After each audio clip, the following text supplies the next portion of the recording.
want to share, and it may be backwards for you because of the way I have my camera, but Chris is going to be here today in just a minute to talk with us about okra and his new book, The Whole Okra. Chris is a okra enthusiast. He's a seed saver, and it says there's no answer. So, Chris, I don't know if it's like a cell tower issue or why we can't connect. I'm so sorry. I don't know what it is. It said it was adding you.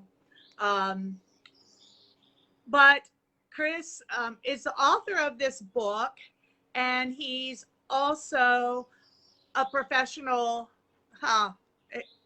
It says he sees a button, but it won't let him in.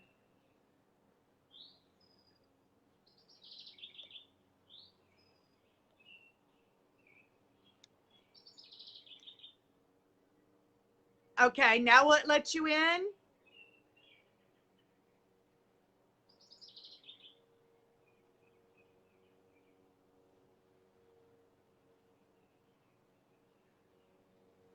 Margie says, hi, Chris.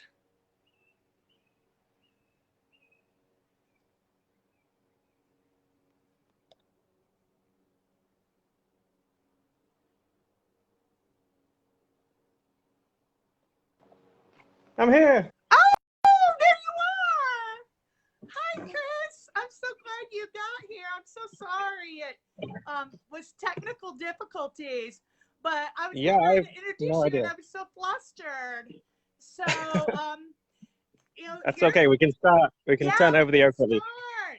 So, why don't you tell us a little bit about yourself?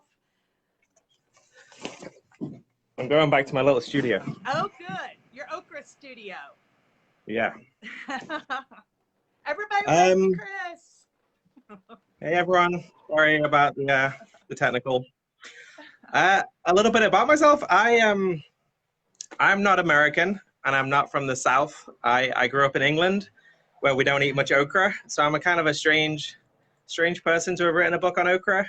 But I came across to America in 2012. I married the lovely Belle from South Carolina, and I guess as well as falling in love with her, I fell in love with okra, and that started a crazy journey of experimentation and exploration and all sorts of stuff that culminated in this book. Well, when you told me, I think you told me maybe in 2018 that you were going to write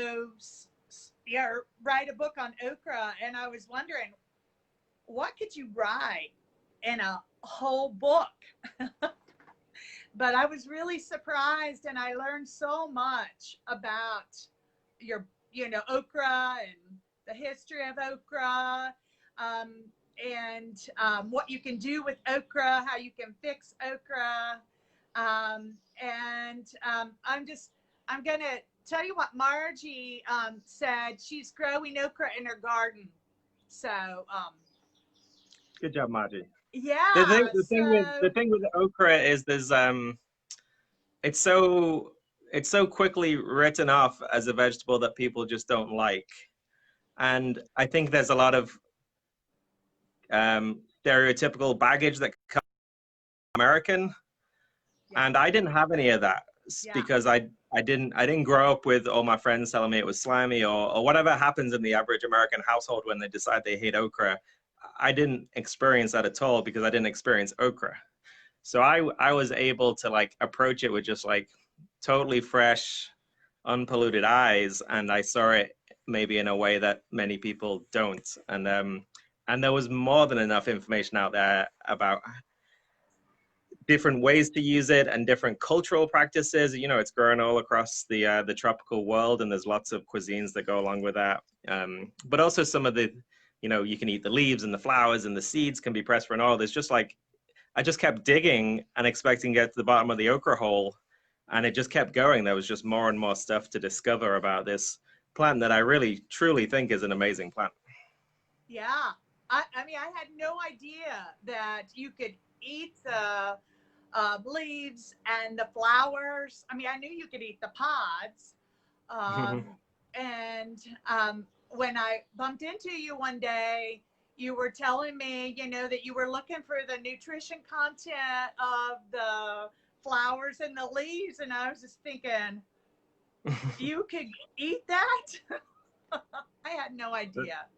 That's a common response. Is no, yeah, people just don't realize how much potential there is in that plant. Yeah. So you had mentioned that you have a little okra tour for us. You have some little show and tell for us on the okra. Yeah, we're obviously not in okra season, and we're a long way away from last season. Right. So my supplies are a little bit dwindled in terms of what I do have to show you, but I want to show you a few things. Yeah. On my little table here. Yeah. It's so actually time to plant it now, isn't it? Yeah, it may. As soon as the soil warms up to about 70 Fahrenheit, you'll get real quick germination from a direct seeded okra, and they grow up to maturity in about 2 months. So if you plant now, you could be eating towards the end of July. So pretty awesome timing for okra. So one of the things you've mentioned the flowers. This can be a shout out for Asheville Tea Company. A lot of people kind of collaborated with me when I did that big okra trial to kind of do experimentations and that kind of thing. So I gave Asheville Tea Company a whole bunch of okra flowers, and they dehydrated them. And you can kind of see they literally created a lemon okra flower tea, which has lemon verbena, lemon basil, lemongrass, purple shiso, and the okra flower. And the okra flower gives it a really rounded kind of green taste and gives good body to the tea, and is full of, you know, a bunch of phytonutrients that they recognize in some other hibiscus flowers, but not so much in okra. So that's some tea from those guys. We've got another local business, Well Seasoned Table. If you know Sarah Wickers, made this roasted okra seed sea salt. And you can kind of see in here, it's very dark. So you take the seeds and you dry roast them, and they take on this real rich, nutty flavor. And then if you grind them down, you can either get to a fine powder, and it's a shame you can't smell through. It smells almost coffee-esque in its kind of aroma, but she doesn't grind it that hard. She kind of just cracks it and mixes it with salt and makes this real nice, nutty sea salt that is great on like fried eggs and that kind of thing. So that one's the sea salt. What else? I do a bunch of this. This is just sliced and dehydrated okra rings, and it's truly the best thing to do with your surplus okra harvest. So many people get kind of downtrodden by the productivity of okra, and they're like, oh, it gets away from me. And I can understand that on one hand, in that like okra is super productive, but instead of that being a downside to growing it, that should really be something we celebrate. And so I dehydrate all my surplus, because it goes down from about 2 pounds of fresh okra, goes down to about 4 ounces of dried okra. And all you're losing is the flavors are completely concentrated into these little rings. So when you rehydrate them into a soup or a gumbo or another good winter okra dish, then it like sucks in all that flavor, and it's just a delicious way to use dried okra in the winter. So I'm a big fan of dehydrating the okra. I'm so glad to know that I can do that, because I was thinking, you know, about freezing, you know, extra, or, you know, pickling it, but I think that would be a great way to go. Yeah, no, I'm all about pickling okra. It's delicious. So definitely I pickle a bunch. I freeze a bunch because the dried okra is great and works well in any sort of like kind of wet preparation.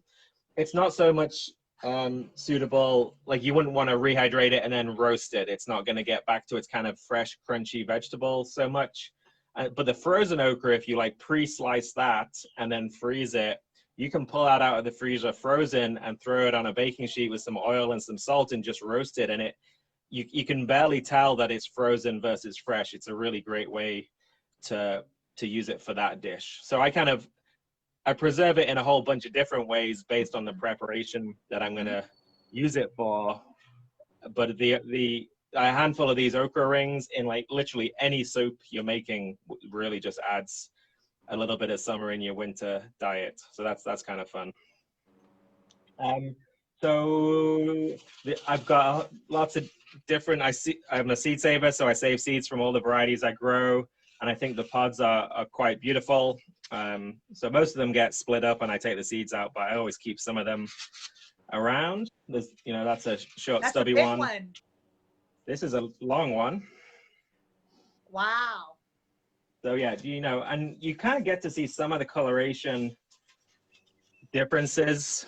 You can see one's quite dark, probably potentially a red variety, and the other one's much lighter and probably a pale green. So they're fun. Me and I've got 2 young daughters. They like to paint these pods, and there's all sorts of different craft projects you can do with them. They do well in a flower arrangement. That's what I read that in your book, and now I see why. They're very beautiful. Yeah, can you imagine this? Like a few nice flowers and this coming out. You have to harvest them with the long stalk on them so you can use them that way. But that's definitely a good thing. We have Clay Oliver Farms out of Georgia, who presses the okra seeds to make a very delicious culinary oil. Oh wow! Which he's Oliver Farms, and you can order his stuff online. He's got a whole bunch of really good oils that he presses, but he's the only person in the country that I know of pressing okra seed oil. So that's a pretty fun thing to play around with. And then the last one, and this was actually by special request, Denise, so I'm blaming you for this. Oh, great! I went ahead and... Oh yes! All right.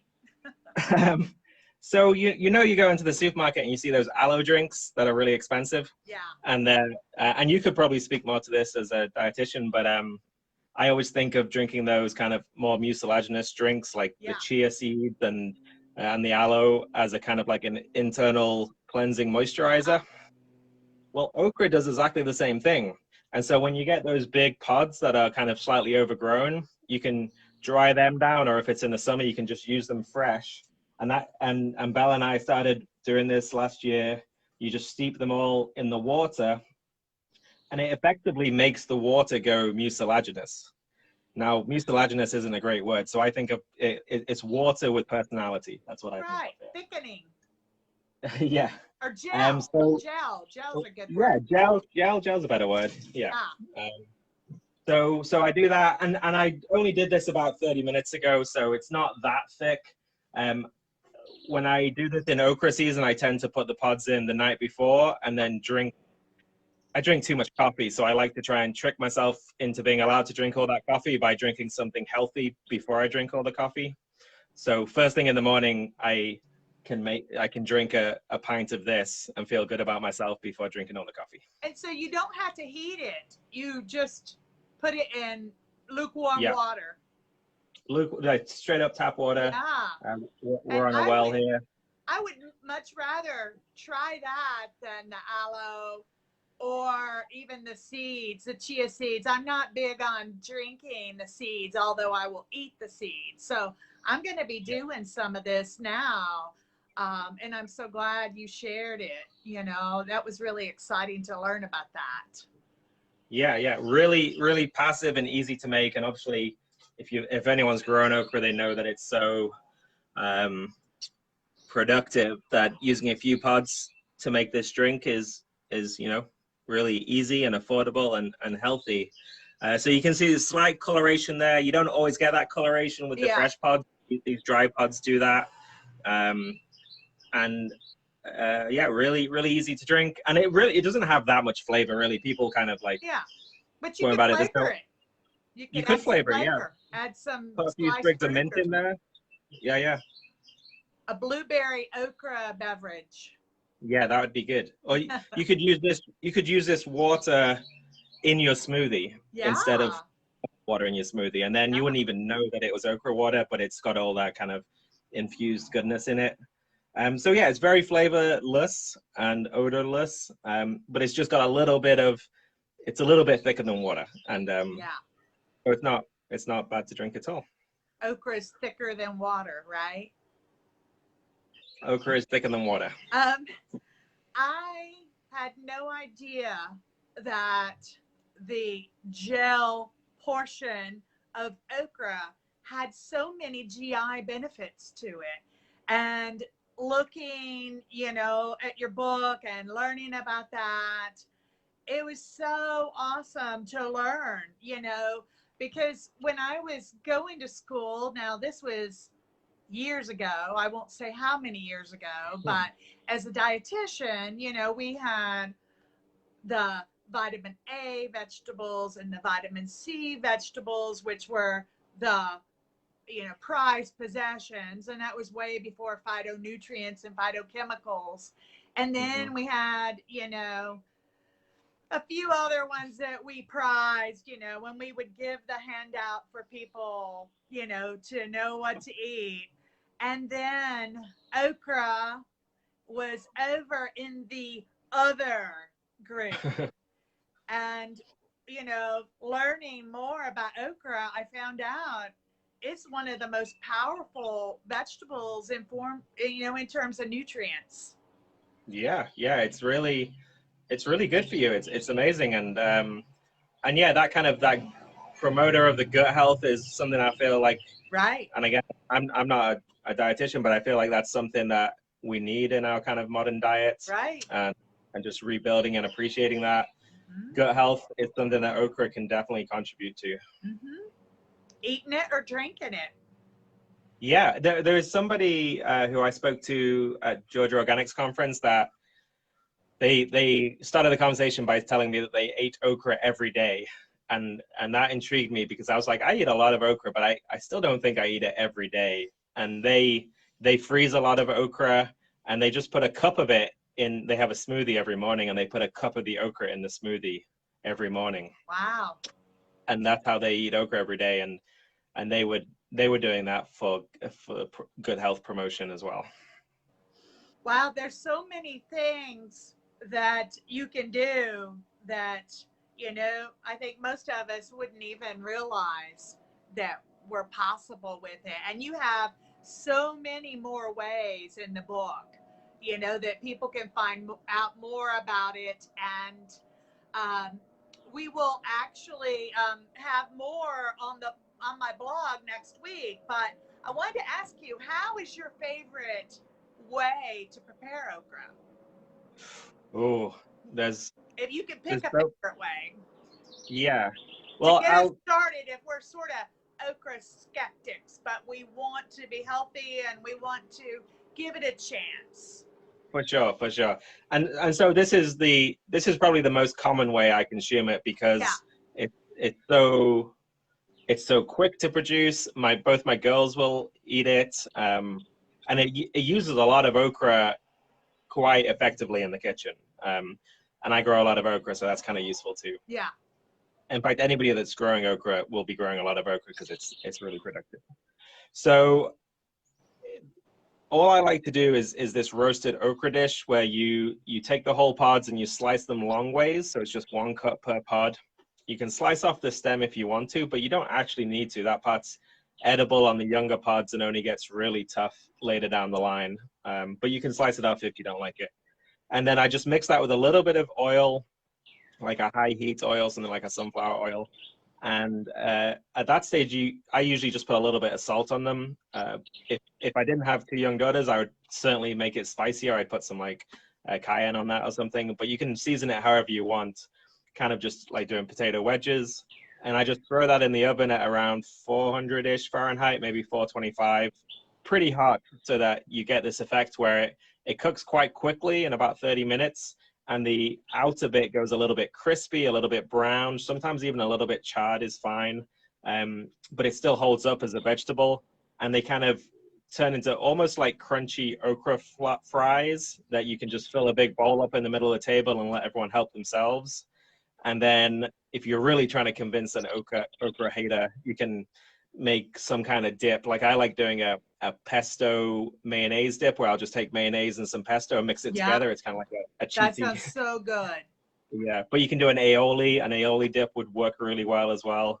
But just something to dip them in. And honestly, as a snack or as a vegetable at dinner, they just absolutely disappear off the table. That sounds And so good. yeah, it's so good, so good. And a variation on that is if you are grilling, you can prepare them the same way and grill them outside instead of roasting them in the oven. You get the same kind of semi-brown charred effect that just almost brings out some of the sweetness of the okra, but still keeps the green okra taste as well. And that's how Bambi actually, she just said, I love it on the grill. There you go. So Yeah, you've yeah. already got a convert, here. And I've been hearing some I've been seeing some good comments, but I'll share them with you later. But thank you, everybody, for just bringing in the great comments. Now, I want to mention something that else I learned from the book. The book is red, but then there are red pods, not green pods. And I was so surprised that there was red okra. And I also learned there was striped okra. Yeah. There's that variety trial that we did. We've now grown about 125 different varieties of okra over the last couple of years. 125?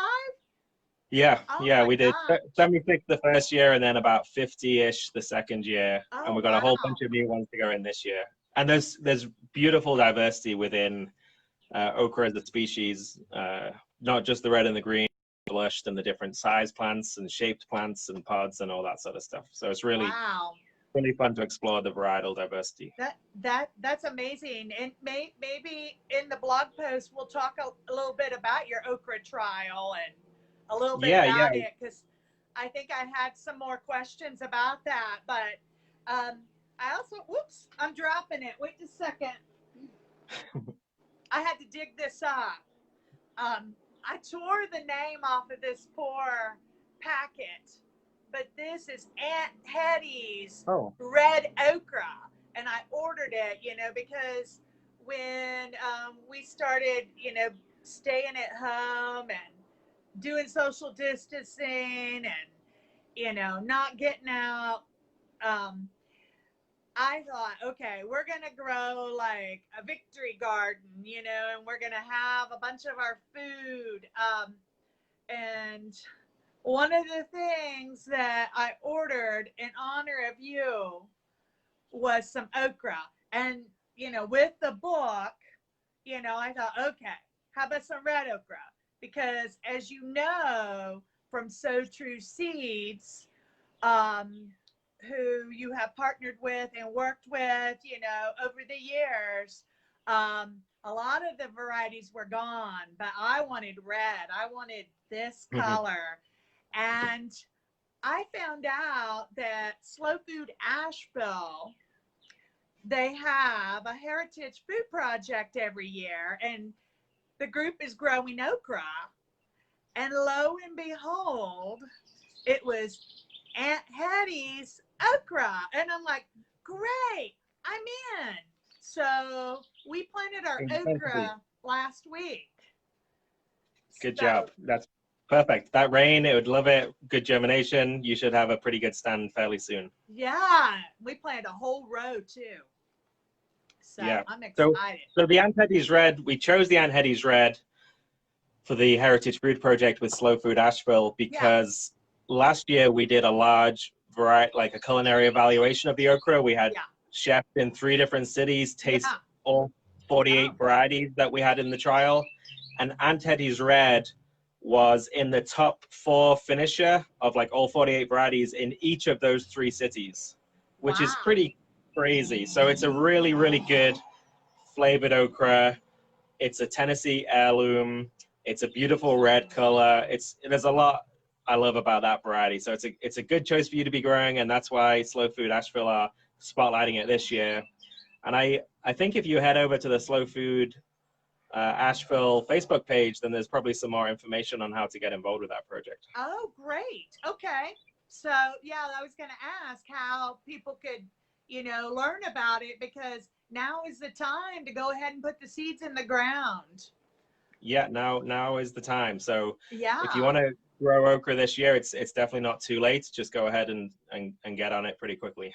I want you to share where people can get a copy of your book, whether they live in Western Carolina, you know, in the Asheville area, or if they live somewhere else. Where can they get a copy? And we can also put it on the blog post too, along with some of the resources you shared, you know, where people could get some of those products too. And even the Asheville Slow Food Project. But where can they go? And then I've got one more question to ask you. Okay, so you can either come direct to me, and I've got a small stock of books at my house, which I can just mail out. Okay.